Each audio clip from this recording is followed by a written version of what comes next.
Hello guys, कैसे हो आप सब? आई होप सब अच्छे होंगे। तो आज मैं लेके आई हूँ कार्तिक महात्म्य की 11वां अध्याय। अगर आप महाकाल के भगत हैं तो कमेंट बॉक्स में महाकाल जरूर लिखना। आज हम सुनेंगे जलेंद्र वाली वो कहानी। नारद जी ने कहा, एक समय जलेंद्र पत्नी सहित असुरों से सम्मानित हो सभा में बैठा था। परंतु क्या हुआ देखो, परंतु कीर्तिवान श्री शुक्राचार्य जी वहां पहुंचे, जिनके तेज से सब दिशाएं प्रकाशित हो गई। गुरु जी को आता देख असुरों सहित सागर समुद्र ने उठकर बड़े आदर से उनको प्रणाम किया। तेजस्वी शुक्राचार्य ने सबको आशीर्वाद दिया। फिर एक आसन पर बैठकर सब दैत्य भी यथा स्थान पर बैठ गए और सागर पुत्र से नम्रता से यह प्रश्न किया, हे गुरु जी, राहु का सिर किसने काटा? ये प्रश्न किया गुरु जी से, आप हमें यह बतलाइए। इस पर श्री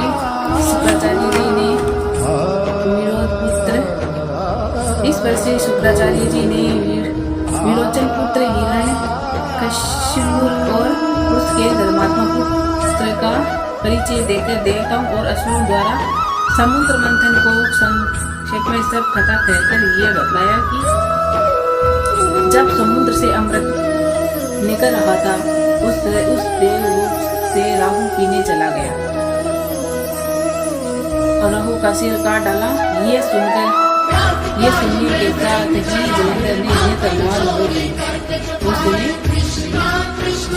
जब समुद्र से अमृत निकला तो उसके देवलोक से राहु पीने चले गए। इस पर इंद्र के पक्षपाती भगवान विष्णु ने राहु का सिर काट डाला। यह सुनने के साथ ही जलेंद्र के नेत्र लाल हो गए। उसने बड़ा क्रोध किया। फिर अपने दशमेश्वर नामक दूत को बुलाकर गुरु का कहा हुआ सब वरदान सुनाया और उसने मुझे आज्ञा दी, तुम शीघ्र ही इंद्रपुर में जाकर इंद्र को मेरी शरण में लाओ। दशमेश्वर जलेंद्र का बड़ा निपुण दूत वह शीघ्र ही इंद्र की सुधर्मा नामक सभा में ला पहुंचा और जलेंद्र के शब्द में कहा, हे देवधाम, तुमने समुद्र को क्या मंथा और मेरे पिता के सब रत्नों को क्यों ले लिया? ऐसा कर के तुमने अच्छा नहीं किया। यदि तू अपना भला चाहता है तो उन सब रत्नों सही देवताओं के साथ मेरी शरण आ, अन्यथा हे सुराधम, मैं सत्य कहता हूँ तेरा राज्य ध्वस्त कर जाऊंगा। इस पर इंद्र बहुत ही विषम हुआ और कहने लगा, पहले सागर ने मेरे भय से सब पर्वतों को अपने कुशिक में क्यों स्थान दिया और मेरे शत्रु दैत्यों की क्यों रक्षा की? इसी कारण मैंने उनके सब रत्न हरण किए हैं। मैं भी सत्य कहता हूँ कि मेरा द्रोही सुखी नहीं रह सकता। इंद्र की बात सुनकर वह दूत शीघ्र ही जलेंद्र के पास आया और सब बातें उसे कह सुनाई। जिन्हें सुनते ही वह दैत्य मारे क्रोध के अपने होठ काटने लगा और देवताओं को जीतने के लिए उसने उद्योग आरंभ किया। फिर तो सब दिशाओं तथा ताल से करोड़ों दैत्य उसके पास पहुंच गए। शुम्भ निशुम्भ सेनापतियों को साथ लेकर जलेंद्र इंद्र से युद्ध करने लगा। शीघ्र ही इंद्र के नंद वन में उसने अपनी विशाल सेना उतार दी। वीरों की शंख ध्वनि और घोर गर्जना से इंद्रपुरी गूंज उठी।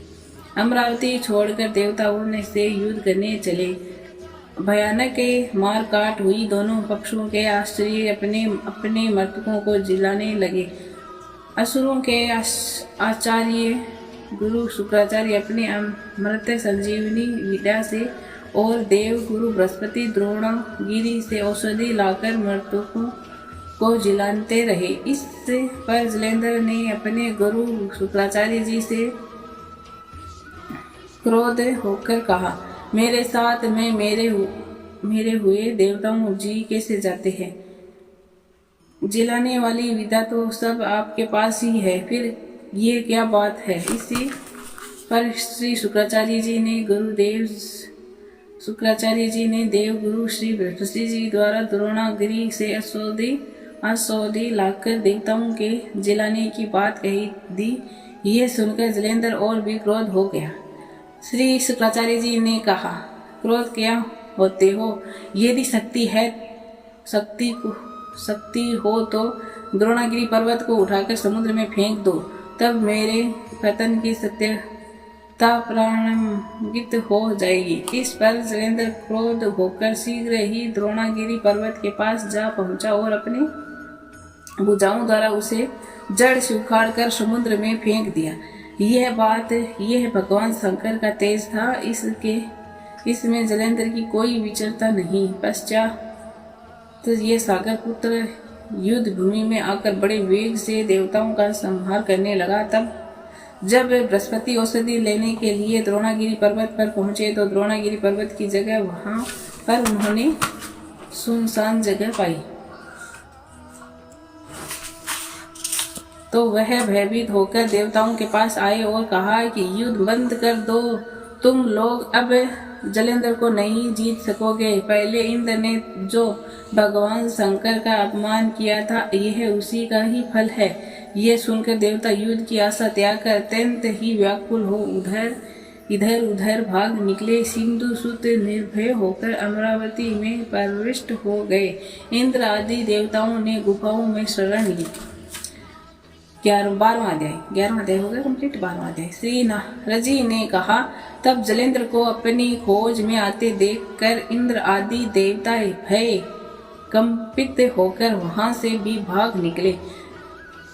भागकर वह बैकुंठ से भगवान विष्णु के पास पहुंचे। फिर देवताओं ने अपने रक्षा के लिए उनकी स्तुति की। देवताओं की उस दिन वाणी को सुनकर करुणा सागर भगवान विष्णु ने उनसे कहा, देवताओं, तुम भय को त्याग दो। युद्ध में मैं शीघ्र ही उस जलेंद्र को देखूंगा। ऐसा कहने के साथ ही भगवान गरुड़ पर जा बैठे। तब देवताओं सहित उन्हें युद्ध क्षेत्र की ओर प्रयास करते देखे।